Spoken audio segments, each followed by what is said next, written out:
بسم اللہ الرحمن الرحیم۔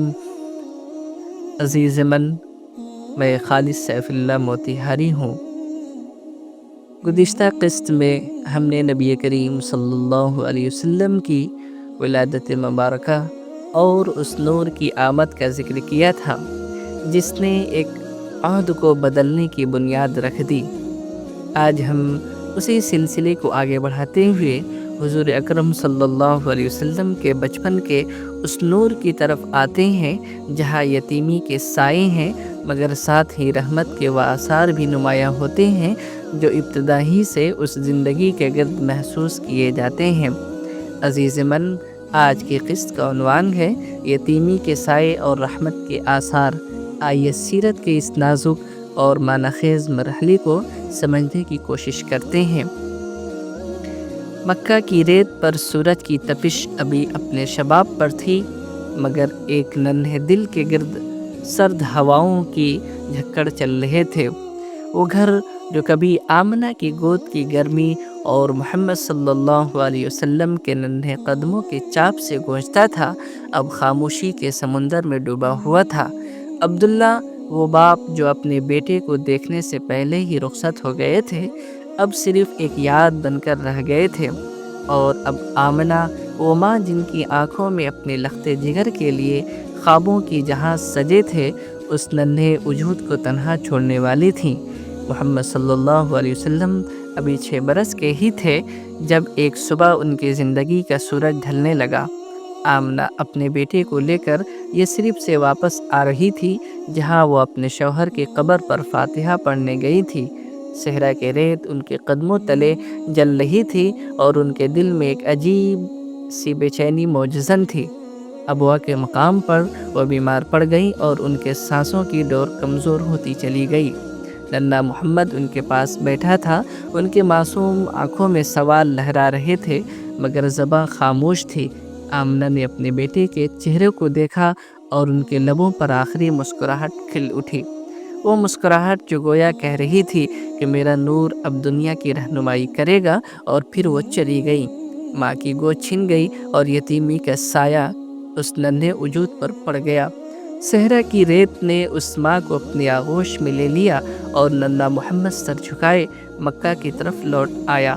اس کے چھوٹے سے دل میں درد کا ایک طوفان تھا، مگر اس کی آنکھوں میں ایک عجیب سا سکون جھلک رہا تھا، شاید وہ سکون جو اللہ کی طرف سے عطا کیا گیا تھا۔ مکہ پہنچتے ہی عبد المطلب، وہ بزرگ دادا جن کی شفقت اس بچے کے لیے سائبان بنی، اسے اپنے سینے سے لگا لیا۔ ان کی آنکھوں میں نمی تھی مگر چہرے پر فخر کی چمک بھی۔ انہوں نے اپنے پوتے کے سر پر ہاتھ رکھا اور دل ہی دل میں عہد کیا کہ اب یہ میری امانت ہے، میرا نور ہے۔ عبد المطلب کا گھر جو کعبہ کے قریب واقع تھا، اب اس ننھے محمد کا آشیانہ بن گیا۔ وہ اسے اپنے ساتھ لے کر کعبہ کے سائے میں بیٹھتے جہاں مکہ کے سردار ان کے گرد جمع ہوتے تھے۔ ننھا محمد ان کی گود میں کھیلتا اور ان کی آنکھوں میں ایک عجیب سی روشنی جھلکتی۔ وہ اس بچے کی معصومیت کو دیکھتے اور سوچتے کہ اس کے اندر کوئی راز چھپا ہے جو ابھی تک واضح نہیں ہوا۔ عبد المطلب اسے اپنے کندھوں پر بیٹھاتے اور مکہ کی گلیوں میں گھومتے جیسے دنیا کو بتا رہے ہوں کہ یہ میرا فخر ہے، میری نسل کا وہ موتی جو زمانے کو چمکائے گا۔ مگر قسمت کو کچھ اور ہی منظور تھا۔ محمد صلی اللہ علیہ وسلم ابھی 8 برس کے تھے جب ایک صبح عبد المطلب کی طبیعت ناساز ہوئی۔ وہ بزرگ جنہوں نے اپنی زندگی مکہ کی خدمت اور اپنے پوتے کی پرورش میں گزاری، اب رخصت ہونے والے تھے۔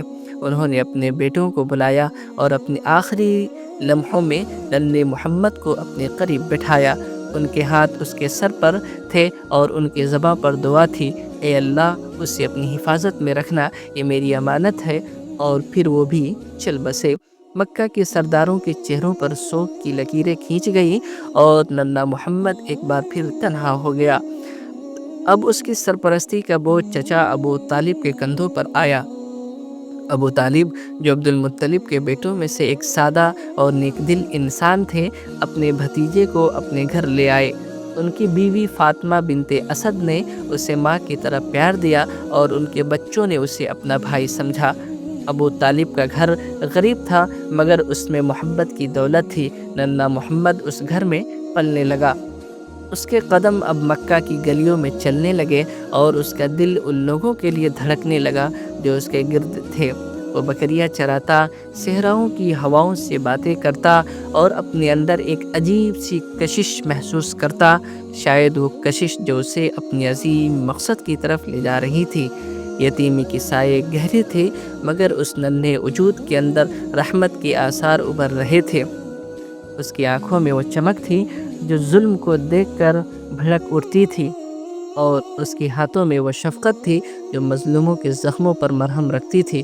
وہ تنہا تھا مگر اس کے دل میں اللہ کی موجودگی اسے سنبھالے ہوئے تھی۔ بچپن کی یہ تلخ حقیقت ایک بڑی ذمہ داری کی تیاری تھی جو مستقبل میں حق و صداقت کی شمع روشن کرنے والی تھی۔ عزیز من، یہاں آج کے قسط اپنے اختتام کو پہنچتی ہے۔ اگلے قسط میں ہم اسی سلسلے کو آگے بڑھائیں گے ایک نئے عنوان اور ایک نئے پہلو کے ساتھ۔ تب تک اجازت دیجیے، ملتے ہیں اگلی ویڈیو میں۔ خدا حافظ۔